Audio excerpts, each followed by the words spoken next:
Hey, how's it going, guys? It's Nate here. And Skyrim's pretty big, filled with Easter eggs, references, and secrets that many players have missed, even after so many years. And in another poll I conducted on Twitter, you all yet again voted unanimously for another one of these videos, where we explore some of Skyrim's otherwise lesser-known facts. So kick back, relax, and enjoy, as we take a 17th look at 10 tiny details you may still have missed in The Elder Scrolls V.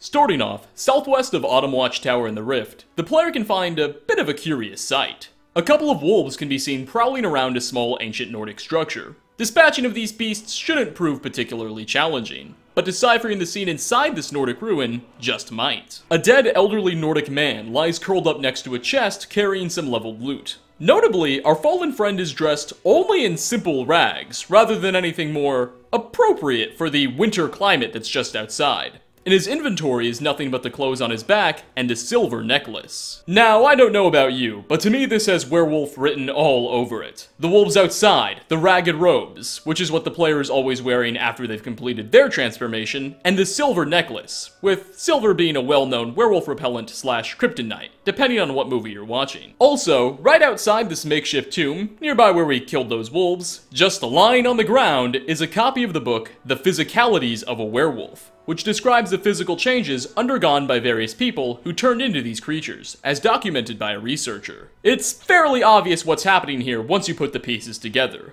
That dead, poorly dressed Nord was likely a werewolf himself before he was somehow killed, and the wolves patrolling outside were just watching over his grave. Or perhaps they shared in his curse. Next on our list, we have something much more lighthearted.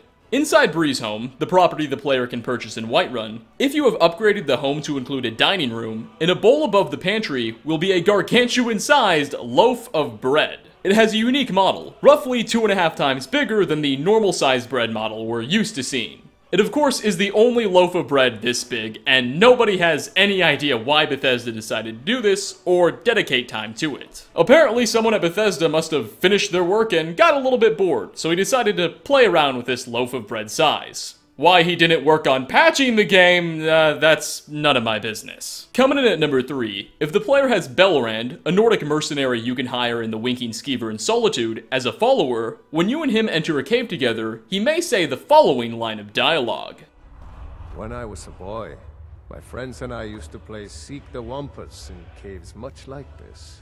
This is a reference to the very old and ancient 1972 computer game Hunt the Wumpus, which centered around a hide-and-seek theme as a monster lurked in the shadows of a large cave network. But alas, made back in 1972, I'd imagine only the old Romans played a game like that. For our 4th spot, Skyrim's northern shores are a host to a plethora of dangers. Rough waters, sub-zero temperatures, dangerous predators, and high levels of humidity are just some of what those who decide to venture this far up are forced to contend with. Well, such conditions seem to have gotten the better of one individual who died under very questionable circumstances. On an unmarked island north of the wreck of the Winter War, sitting right on the shoreline is a skeleton, laying next to a coffin-sized crate with an absurd amount of golden bricks next to him. Additionally, a small makeshift flag is waving valiantly over the whole scene, suggesting the man had been here for some time and was trying to draw attention to himself. On top of the crate is a copy of the pickpocketing skill book, Beggar, which implies this man's gold may be some ill-gotten gains.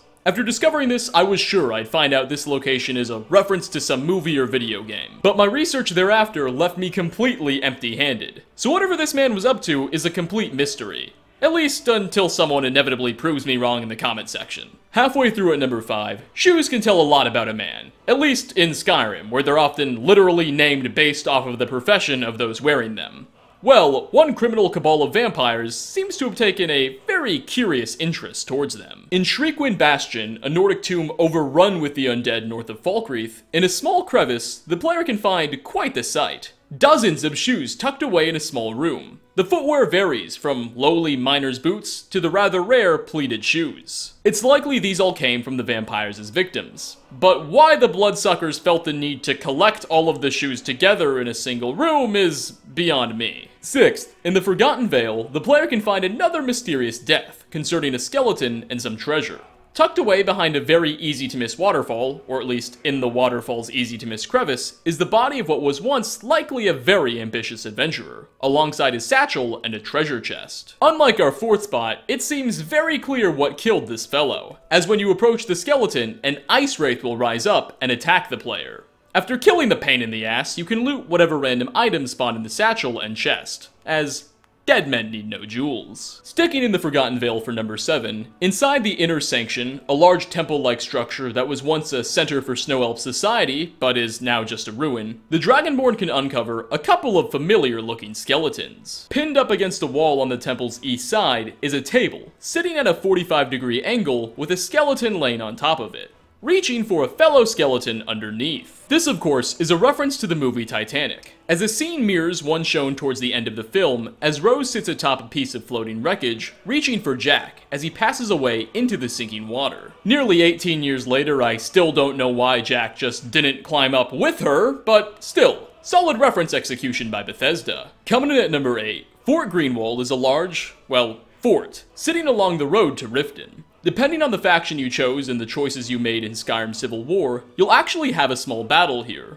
Well, if you approach the fort's well, you'll notice that it leads to Greenwall Cave, a small cavern located directly underneath the fortress, that can be used as a means of surprising the occupants during the battle. Once you've entered Greenwall Cave from the well, you may be inclined to explore the various crevices. But instead, if you decide to take it down into the water directly under you, you may be surprised to discover the corpse of an Imperial guard, floating at the bottom of the pond. He's very well hidden. Next to him are a variety of alcoholic drinks, as well as a letter titled Traitor, which reads the following. Quote, "We know what you've been up to, traitor. If you don't want us ratting you out to the commander for fencing gear from our stores, you'd better meet us at the well by midnight. Should have known a recruit from Riften couldn't be trusted." It seems this man was pushed down the well by his fellow soldiers as a form of vigilante justice. Interestingly, the corpse you find down here will always be that of an Imperial guard, regardless of whichever faction is occupying the fort, making it a bit funny to think that there was an Imperial guard just walking around a Stormcloak camp, and they didn't realize it until they caught him fencing gear. Getting close to the end here at number 9 is one of my personal favorites.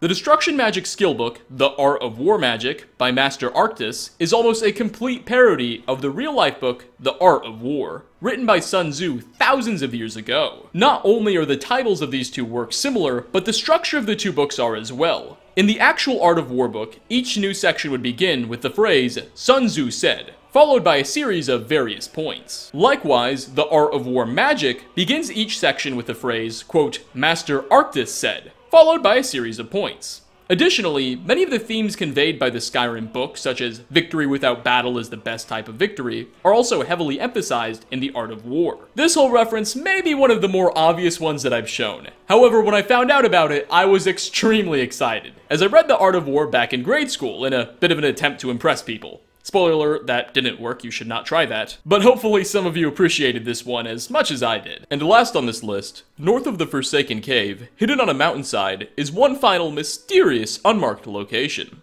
A leveled helmet, a mace, satchel, and flag all sit proudly on a peak, likely marking the feats of one great adventurer or climber. I'm rather curious as to who brings a mace with them when hiking, but let's be fair. Skyrim's sort of like Australia, in a bit that everything wants to kill you. Maybe just a little bit safer. And with that, we're going to wrap up 10 tiny details you may still have missed in The Elder Scrolls V Part 17. Which of these on this list was your personal favorite? And what tiny references, Easter eggs, or allusions have you come across in your travels that others might not have yet? Leave a comment down below. As always, like ratings are very much appreciated, and I hope to catch you all in my next video. Peace out, everyone.